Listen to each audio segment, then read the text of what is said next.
Bonjour à tous, j'espère que vous allez bien. Je vous retrouve aujourd'hui pour le book haul du mois de septembre. Book haul que je vais diviser en fait en deux parties. Dans un premier temps, je vais vous parler des livres neufs que j'ai achetés ou qu'on m'a offert. Et dans un deuxième temps, je vais vous parler des livres d'occasion que j'ai achetés. Puisqu'en fait, je suis rentrée il y a une heure d'un vide-grenier et j'ai trouvé quelques livres. On va donc commencer par les livres neufs. Et on va commencer par les livres que je vous ai déjà présentés, donc je vais aller très rapidement dessus. J'ai reçu dans un swap que j'ai fait avec 1789 carreaux En attendant Beaujangle d'Olivier Bourdeau aux éditions Folio. J'ai également reçu Un doux pardon de Laurie Nelson Spillman aux éditions Pocket, toujours dans le même swap. Et enfin, Caro m'a également envoyé Le Quidditch à travers les âges de Kenilworth Wisp aux éditions Folio Junior, donc qui vient compléter ma collection Harry Potter. Voilà pour les trois livres que j'ai reçus dans le swap que m'a fait 1789 carreaux. Je vous mettrai le lien de la vidéo en dessous pour que vous puissiez la regarder. À la fin de mon book haul de l'été, je vous avais dit que je devais encore recevoir 3 livres. J'en ai reçu 2 d'entre eux ce mois-ci. Le troisième arrivera le mois prochain car il s'agit d'une précommande. J'ai donc reçu Heartless de Marissa Meyer que j'ai ici aux éditions Macmillan. J'attends énormément de ce roman et j'ai vraiment hâte de me lancer dedans. Deuxième livre de ma commande Depository, il s'agit d'une intégrale. Il s'agit d'Historic Materials de Philippe Pullman que j'ai ici aux éditions Everyman's Library. Il s'agit en fait de l'intégrale de la Croisée des Mondes, donc avec le tome 1, les Royaumes du Nord, le tome 2, le Miroir d'Argent je crois, et le tome 3... Non, le tome 3... je sais plus les noms en français. Bref, les Royaumes du Nord. Je connais plus les titres français, désolée. Je ne l'ai pas encore lu, mais je devais le lire bientôt pour une lecture commune à laquelle je participe. Mais c'est un énorme pavé de 1150 pages à peu près. Donc c'est pas forcément le genre de lecture très facile à lire lorsqu'on est couché le soir dans son lit. Et enfin, le dernier livre que j'ai reçu ce mois-ci, c'est un livre que je me suis commandé parce que ça faisait très longtemps que je le cherchais, parce que je le voulais dans une maison d'édition très particulière. Il s'agit du deuxième tome d'Illuminae, Gemina, de Amy Kaufman et Jay Christophe, et que j'ai ici aux éditions Rock the Boat. J'ai reçu le premier lors d'un Père Noël secret l'année dernière, une amie anglaise me l'avait envoyé, et malheureusement pour moi, cette édition très précise, donc Rock the Boat, n'était pas disponible sur Book Depository, donc j'ai mis un peu de temps à le trouver. Mais maintenant que je l'ai entre mes mains, je sens que je vais très vite le lire. Donc voilà pour les 6 livres neufs qui ont rejoint mes étagères ce mois-ci. Maintenant je vais vous montrer mes achats de cet après-midi, et vous allez vite comprendre. Parce qu'en fait mes achats, ils tiennent dans ce sac. J'ai trouvé à peu près, je pense, une vingtaine de livres, j'ai pas compté, mais je vais vous montrer tout ça. J'ai vidé mon sac et en fait, j'ai acheté 15 livres. C'est déjà beaucoup. En fait, j'en ai acheté un 16e et je vais pas vous montrer puisque c'est un livre que j'ai trouvé pour mon frère et que je compte lui donner à Noël. Je ne pense pas qu'il regarde mes vidéos, mais au cas où. Bref, parlons de ces livres que j'ai trouvés sur mon vide-grenier. On va commencer par ceux qui sont pour moi des classiques de la littérature jeunesse. J'ai trouvé des bibliothèques vertes et un bibliothèque rose. Dans un premier temps, nous avons Michel au Val d'Enfer par Georges Bayard.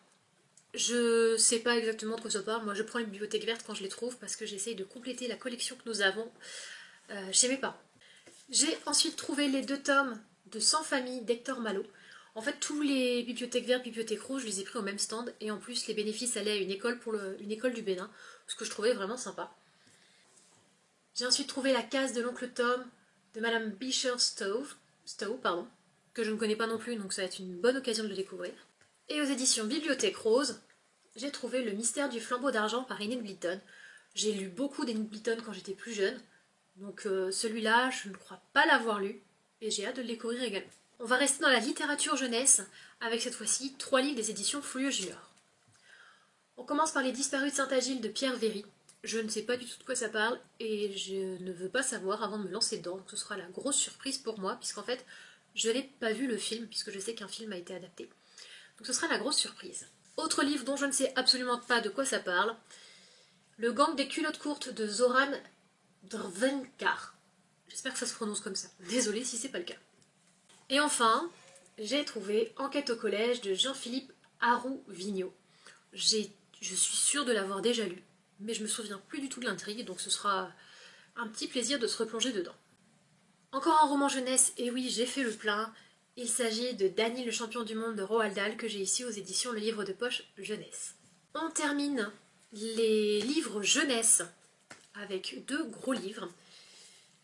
La fortune de Gaspard de la comtesse de Ségur aux éditions Vermeil, si je ne me trompe pas, c'est ça, aux éditions Vermeil. C'est un grand livre illustré et moi je trouve ça super chouette puisque j'aime beaucoup la comtesse de Ségur. Évidemment, j'ouvre là où il n'y a pas d'illustration. Voilà, avec de belles illustrations. J'aime beaucoup la comtesse de Ségur et celui-là, je ne crois pas l'avoir, donc ce sera une bonne occasion de se replonger dedans. Et enfin, le dernier roman jeunesse que j'ai trouvé, je l'ai trouvé au café où je suis allée prendre un petit goûter après avoir fait le tour du vide-grenier. Ils avaient une bibliothèque, prenez un livre, ou laissez-en, ou les deux. Et j'ai trouvé La légende du dodo, contes et légendes de l'île de la Réunion, de Isabelle O'Harou et Antoine Van de Velde. J'espère que ça se prononce comme ça. Je ne connais rien du tout aux contes et légendes de l'île de la Réunion. Donc je me suis dit, pourquoi pas, ce serait l'occasion rêvée de se plonger dedans. On va maintenant passer au titre adulte que j'ai pu ramener soit de mon café, soit du vide-grenier. Et on va commencer par un livre trouvé au fameux café dont je vous parlais.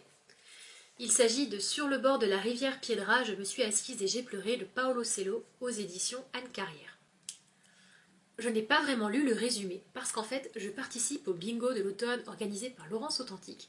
Et l'une des cases, c'est lire un livre avec le titre le plus long, et on gagne un bonus supplémentaire si le titre fait plus de 10 mots. Donc celui-là, c'est juste pour le titre que je l'ai pris, tout simplement.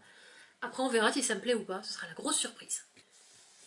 Sur le vide-grenier, j'ai trouvé La lettre qui allait changer le destin d'Alrod Fry de Rachel Joyce, également paru sous le titre La lettre qui allait changer le destin d'Alrod Fry arriva le mardi. Je ne sais pas trop de quoi ça parle, mais je me souviens d'avoir lu et d'avoir entendu de bonnes critiques sur ce roman. Donc pour 1 euro, j'étais vraiment contente de le trouver pour pouvoir me lancer dedans. J'ai ensuite trouvé Le jeu de l'ange de Carlos Ruiz Zafón aux éditions Pocket. Je n'ai jamais lu de livre de Zafón et pourtant j'en entends énormément de bien. Donc je me suis dit que c'était l'occasion rêvée de se lancer dedans. Puis si ça me plaît pas, je me suis pas ruinée, donc j'aurais pas... ça fera pas mal au cœur. Et puis de toute façon, je pense que c'est une bonne occasion de découvrir des auteurs grâce au vide-grenier, puisque finalement, on trouve des livres pour pas trop cher, donc on peut se lancer. Et le dernier livre de ce book haul, il s'agit de La ville orpheline de Victoria Hislop aux éditions Escale. J'ai un autre livre de Victoria Hislop dans ma pile à lire, il s'agit de L'île des oubliés. Et je suis vraiment curieuse de découvrir finalement cet auteur, puisque je ne me suis toujours pas lancée. Mais je trouvais la couverture vraiment superbe et le résumé à l'arrière faisait envie, puisque ça se passe à Chypre au cours de l'été 1972 et qu'on suit la ville qui est une ville qui est bombardée, il y a 2 familles qui demeurent et on va suivre le destin de ces familles. Donc je suis vraiment curieuse de découvrir un petit peu ce que ça peut donner. Voilà pour mon book haul du mois de septembre. Vous le voyez, il est quand même bien rempli. Je vais peut-être recevoir encore quelques livres d'ici la fin du mois, mais bon, si c'est le cas, ils seront dans le book haul du mois d'octobre, c'est pas grave. Dites-moi dans les commentaires quels nouveaux livres ont rejoint vos étagères ce mois-ci, je suis très curieuse parce que si ça se trouve, vous allez pouvoir me donner des idées de lecture qui vont aller enrichir ma liste d'envie qui est déjà bien grande.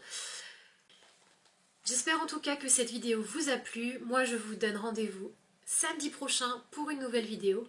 Et en attendant, prenez soin de vous. Bye.